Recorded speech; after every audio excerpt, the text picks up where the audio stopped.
ini kita akan membahas materi tentang menelaah struktur dan unsur pada teks fantasi. Oke, jangan lupa untuk mengabsen terlebih dahulu di Google Classroom yang sudah disediakan supaya kehadiran kalian tidak terlewatkan. Siapkan buku paket kalian, buku LKS kalian, serta buku catatan kalian untuk mencatat materi yang Bapak sampaikan pada pertemuan hari ini. Oke, selalu jaga jarak, gunakan masker jika kalian berada di luar rumah. Nah, jika kalian sudah menyiapkan alat tulis kalian dan buku paket kalian, sekarang kita akan membahas tentang menelaah struktur dan unsur pada teks fantasi. Oke, sudah siap?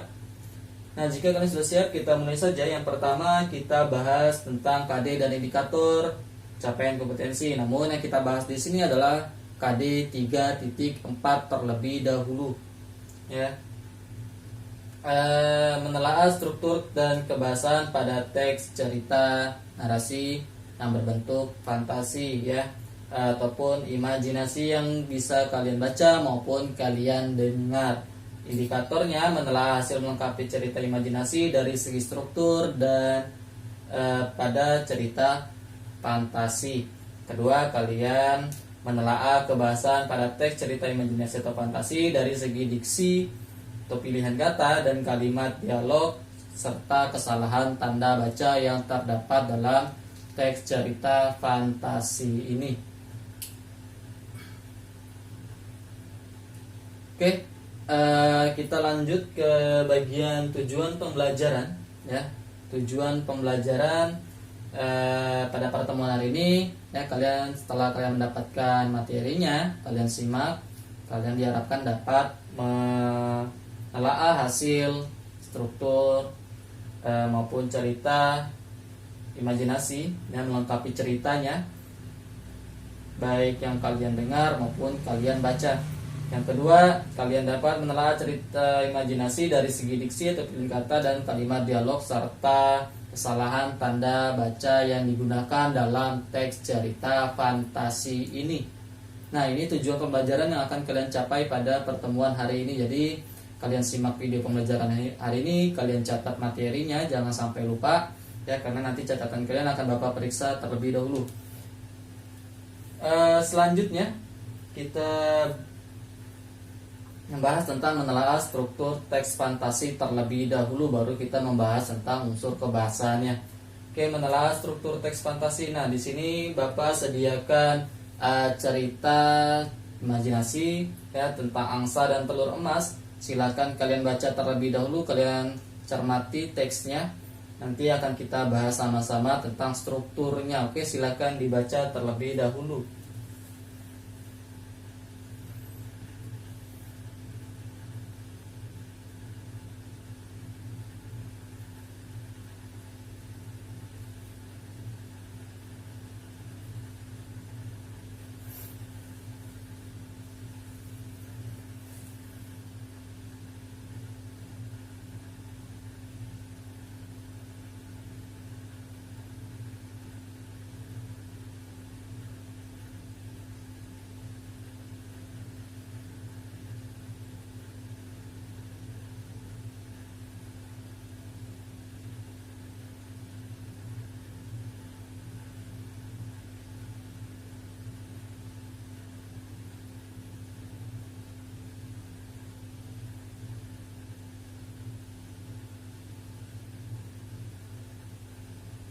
Nah, sudah membacanya. Nah, jika kalian sudah membaca dan mencermati teks ini, di mana cerita di sini dibahas tentang petani dan telur angsa, ya, di mana petani mempunyai angsa yang sangat cantik yang bertelurkan emas yang berkilauan. Sang petani pun menjual telur angsa tersebut. Namun petani ingin mendapatkan telur angsa yang banyak, ya, supaya dia bisa menjadi kaya raya. Namun sang petani dengan serakan tersebut tidak menyadari bahwa angsanya sudah ia potong ya, karena si angsa tersebut tidak bisa memberikan telur yang banyak pada si petaninya. Nah, ini cerita dari angsa dan telur emas yang bisa kalian cermati, namun nanti di sini kita akan memberikan contoh struktur teksnya ya. Oke, sebelumnya ada yang tahu tentang struktur teks fantasi ada berapa? Ya, ada 3 struktur teks fantasi. Nah, yang pertama itu bagian orientasi, pengenalan tokoh yang dikenalkan oleh si penulis, biasanya terdapat di awal paragraf ya. Ini adalah pengenalan tokoh atau yang disebut dengan orientasi. Yang kedua, itu ada bagian komplikasi, di mana di sini bagian komplikasi ini adanya sebuah pemunculan masalah hingga puncak masalah yang terjadi di antara kedua belah pihak tokoh tersebut, baik yang protagonis maupun antagonis yang terjadi di dalam sebuah ceritanya. Nah, bagian yang ketiga yaitu ada bagian resolusi atau penyelesaian yang terjadi di bagian permasalahan yang sedang terjadi di antara kedua belah pihak tokoh tersebut ya. Ini bagian resolusi. Nah, ini adalah ketiga struktur teks fantasi yang perlu kalian ingat, di mana nanti kalian bisa menelaah struktur dalam sebuah ceritanya ya. Silakan kalian catat. Kalau kalian tak lupa, kalian catat. 3 struktur dalam teks fantasi, ada orientasi, ada komplikasi, dan ada resolusi. Nah, jika kalian sudah mencatat ya, kita lanjut di pembahasan selanjutnya. Di sini kita munculkan lagi teks angsa dan telur emas, di mana di sini terdapat 3 buah paragraf yang dimana masing-masing paragraf ini memuat struktur-struktur dalam cerita fantasi. Nah, pada zaman dahulu kala ada seorang petani yang memiliki seekor angsa yang sangatlah cantik, di mana setiap hari ketika petani tersebut mendatangi kandang angsa, sang angsa telah menelurkan sebuah telur emas yang berkilauan. Nah, di teks ini di mana penulis memperkenalkan si tokohnya dan latar dalam cerita tersebut. Nah, ini termasuk bagian ke dalam orientasi atau perkenalan yang terjadi ya. Sedangkan paragraf yang kedua itu paragraf kedua di mana ada sebuah masalah yang terjadi di antara tokoh si petani dan si angsa tersebut, sehingga memunculkan puncak masalah dalam di paragraf kedua ini, yaitu si petani ketidaksabarannya ya dan keserakahannya supaya si angsa tersebut bisa menelurkan telur emas yang banyak ya. Ini termasuk ke dalam bagian komplikasi. Sedangkan resolusinya di mana si angsa yang berharga tersebut ya sudah terlanjur ia potong ya, karena si angsa tidak dapat memberikan telur yang banyak pada si petani tersebut. Nah, ini cerita dalam angsa dan telur emas. Ada bagiannya, ada orientasi, ada bagian komplikasi, dan ada bagian resolusinya. Jadi jangan sampai lupa strukturnya. Nah, untuk hasil telaahnya juga bisa kalian seperti ini ya. Kalian harus mengingat bahwa orientasi itu adalah terdapat perkenalan tokoh serta latar. Sedangkan komplikasi itu terjadinya awal konflik serta puncak konflik. Yang ketiga, bagian resolusi itu adalah sebuah penyelesaian di mana cerita tersebut menyelesaikan masalah yang terjadi di antara kedua belah pihak yang sedang bertikai ataupun sedang terjadi konflik.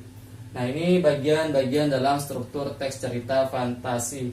Nah, kita bisa menganalisisnya juga seperti ini ya. Seperti ini kalian bisa menentukan struktur teks fantasi dalam cerita tersebut. Nah, orientasi. Ada bagian orientasi, komplikasi, resolusi, serta ada tabel yang berbentuk bukti kalimat. Nah, di sini kalian bisa perhatikan ya, mana sih bagian orientasi, bukti kalimatnya mana. Nah, itu harus kalian bisa buktikan. Oh, ternyata ini loh bukti kalimat yang menandakan bahwa itu bagian resolusi. oh ternyata kalimat ini yang menandakan bagian komplikasi. Begitu juga dengan resolusi. Nah, bisa kalian telaah seperti ini dalam bentuk tabel, ya. Mudah kan cara menelaahnya? Nah, ini contoh hasil telaah yang sangat mudah sekali. Nah, yang selanjutnya kita telah bagian isinya terlebih dahulu. Isi yang terdapat dalam cerita itu ada bagian orientasi, komplikasi, dan resolusi. Di situ bagian orientasi ada tokoh atau perwatakan serta latarnya, ya. Tokoh utama petani, itu perwatakannya tidak sabaran dan serakah. Bukti kalimatnya mana? Nah, bukti kalimatnya yaitu tetapi tidak lama kemudian keserakahan dan ketidaksabaran petani itu terhadap angsa, karena sang angsa hanya memberikan sebuah telur setiap harinya, ya. Hanya satu telur setiap harinya, tidak bisa banyak. Itu terdapat pada paragraf kedua. Inilah yang dinamakan bukti kalimatnya. Mana sih yang menandakan bahwa si toko A ini serakah, si toko B ini percaya diri, ya. Bisa dalam menelaah isinya. Yang kedua, tokoh pendamping atau tokoh kedua itu angsa yang baik hati dan pasrah. Bukti kalimatnya, sang angsa telah menelurkan sebuah telur emas yang berkilauan. Itu yang terjadi dalam paragraf pertama. Sedangkan latarnya adalah latar tempat, waktu, dan suasana. Nah, latar tempat itu terjadi di kandang angsa serta di pasar. Sedangkan latar waktunya itu terjadi pada pagi hari. Dan latar suasana itu ada senang dan menyedihkan. Senangnya si petani mendapatkan telur emas yang berkilauan yang menjadikan ia kaya. Sedangkan menyedihkan itu di mana ia sudah memotong angsa tersebut. Nah, komplikasi ada bagian alur, pengenalan, konflik, dan puncak konflik, ya. Terdapat beberapa bukti kalimat di dalamnya. Ini loh yang menandakan bukti kalimat bahwa itu awal mula permasalahan atau awal konfliknya. Nah, bisa kalian lihat di samping sini, ya. Dan puncak konfliknya juga kalian bisa buktikan. Mana sih kalau konflik itu semakin meninggi, ya, semakin menegangkan. Nah, itu bisa kalian buktikan dalam cerita yang kalian baca maupun kalian dengar. Nah, seperti inilah cara menganalisis bagian isi yang terdapat pada cerita fantasi.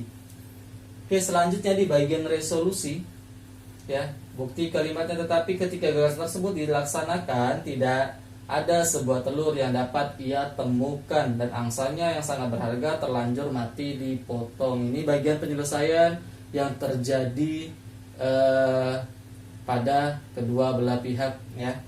Dimana angsanya pun mati dipotong oleh si petani tersebut karena petani itu kesal tidak mendapatkan telur emas yang berkilauan seperti hari-hari sebelumnya, ya. Ini termasuk ke dalam bagian resolusi atau dalam penyelesaian.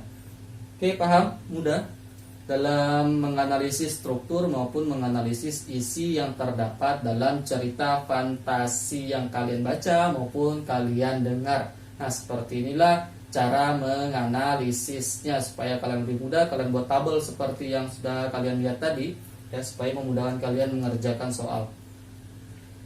Oke, selanjutnya kita bahas tentang menelaah unsur kebahasaan yang terdapat dalam cerita fantasi. Kaidah kebahasaan dalam teks fantasi itu meliputi yang pertama, ada kata ganti orang. Biasanya kata ganti orang ini menggunakan kata ganti orang pertama, orang kedua, serta orang ketiga, baik jamak maupun tunggal.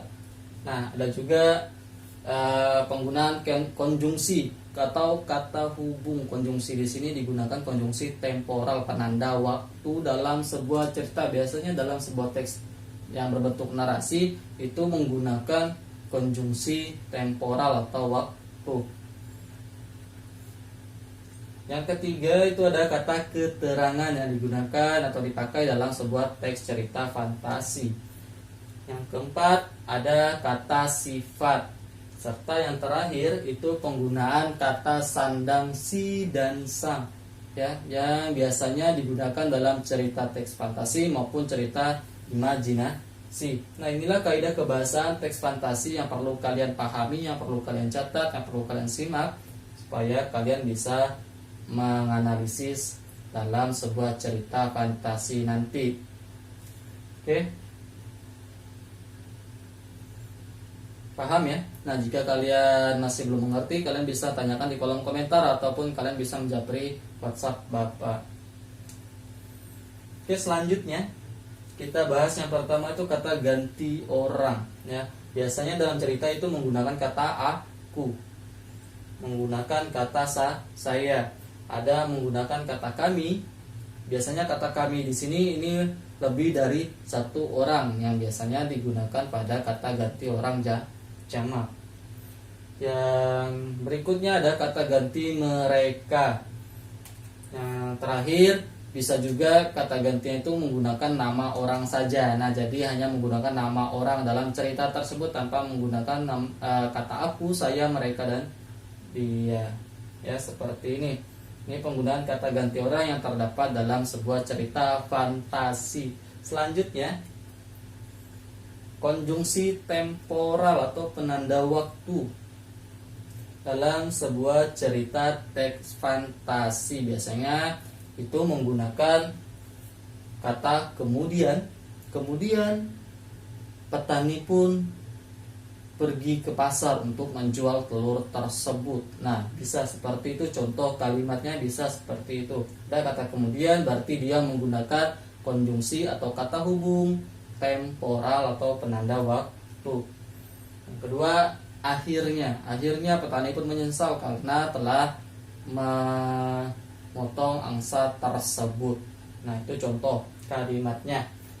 Yang ketiga, pada mulanya cerita ini berawal dari dimana ada dua orang anak yang mempunyai kekuatan supranatural misalnya. Nah, ini adalah contoh dari konjungsi temporal pada mulanya. Selanjutnya ada kata lalu. Lalu si Ani pun pergi ke hutan untuk menyelamatkan si Roni yang tertangkap oleh sang ratu. Nah, bisa juga seperti itu bukti kalimat yang digunakan dalam sebuah cerita fantasi. Ya. Selanjutnya ada kata pertama-tama. Pertama-tama si Ani menyiapkan beberapa alat untuk bertarung dengan sang ratu tadi. Nah, terakhir selanjutnya. Nah, ini merupakan konjungsi temporal atau kata hubung penanda waktu yang digunakan dalam cerita fantasi. Itu ada kata kemudian, akhirnya, pada mulanya, lalu, pertama-tama, selanjutnya, yang biasanya dipakai dalam cerita teks fantasi. Oke, paham? Nah, paham, kita lanjut. Kata keterangan ya. Kata keterangan di sini ada kata keterangan tempat, waktu, serta suasana. Nah, kata keterangan tempat biasanya ada kata di rumah, di sana, sini, di hutan, maupun lain sebagainya, sesuai dengan isi dari cerita fantasi yang kalian baca maupun kalian dengar. Dan kata keterangan waktu pada pagi hari, sore hari, malam hari, keesokan harinya, lusanya, besok harinya, ya, maupun minggu depan dan lain sebagainya, itu biasanya menggunakan kata keterangan waktu. Sedangkan kata keterangan suasana, ya, suasananya menyedihkan, mengharukan, mengkhawatirkan, dan lain sebagainya. Inilah contoh-contoh dari kata keterangan, ya, penggunaan kata keterangan yang terdapat di dalam sebuah teks fantasi. Selanjutnya kata sifat. Nah, kata sifat ini biasanya yang terdapat pada tokoh itu sendiri, ya. Oke, selanjutnya kata sandang. Si dan sang. Si petani pun, sang singa pun, nah, sang ratu pun bergegas untuk bertarung melawan si Ani. Nah, seperti itu contoh dalam penggunaan kata sandang, si dan sang. Nah, paham ya? Untuk penggunaan unsur kebahasaan yang terdapat dalam cerita teks fantasi, seperti inilah unsur-unsur kebahasaan yang digunakannya. Oke, bisa sambil kalian catat materi pada hari ini. Nah, kita sampai di tahap yang terakhir, yaitu mengenai simpulan pembelajaran pada hari ini. Yang pertama, kalian mendapatkan struktur teks fantasi yang memuat apa tadi? Ada bagian orientasi, ada bagian komplikasi, serta bagian resolusi, ya. Nah, bagian orientasi itu memuat tentang perkenalan tokoh dan latar dalam sebuah cerita fantasi. Yang kedua, bagian komplikasi ada awal konflik serta puncak konflik yang terjadi di antara kedua belah pihak tokoh yang sedang bertikai, ya. Dan bagian resolusi, tahap penyelesaian, ya, yang ceritanya menyelesaikan sebuah masalah yang terjadi di bagian komplikasi tersebut. Serta kalian mendapatkan beberapa materi atau pengetahuan tentang unsur kebahasaan yang digunakan dalam sebuah teks fantasi. Oke, sampai di sini pertemuan kita pada hari ini. Jangan lupa dicatat, disimak video dengan baik, dan jangan lupa untuk mengabsen di Google Classroom, ya, di postingan absen online-nya. Oke, Bapak akhiri pertemuan hari ini. Assalamualaikum warahmatullahi wabarakatuh. Sampai jumpa di video pembelajaran berikutnya. Jangan lupa klik like dan subscribe untuk channel Hobi Belajar.